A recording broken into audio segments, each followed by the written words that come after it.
Après Haiyan, c'est désormais le désespoir qui ravage les Philippines. Les survivants manifestent leur colère face à la lenteur des secours. Les autorités ont déployé des centaines de soldats et imposé un couvre-feu près de Tacloban pour lutter notamment contre le pillage. Une dizaine de personnes ont été tuées à Alang-Galang, non loin de Tacloban, dans un entrepôt. Un mur s'est effondré sur les victimes qui tentaient de voler du riz.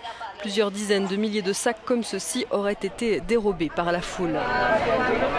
L'ONU a lancé un appel aux dons à hauteur de 225 millions d'euros pour aider la population à survivre après ce cataclysme. C'est un peu comme le tsunami. Concrètement, on sait qu'il ne reste pratiquement plus rien. Presque tout a été détruit. Nombre de personnes sont à la rue. Elles n'ont pas d'eau, pas de nourriture, donc nous voulons également mettre en place un système de purification de l'eau. Désespérés et affamés, les Philippins se jettent sur la première source d'eau potable venue car l'aide arrive pour l'instant au compte-gouttes.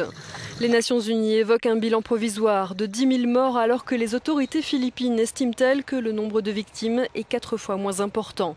Il faudra du temps pour déterminer l'ampleur des pertes humaines. En attendant, les rescapés tentent de survivre au milieu des décombres et d'une très forte odeur de décomposition.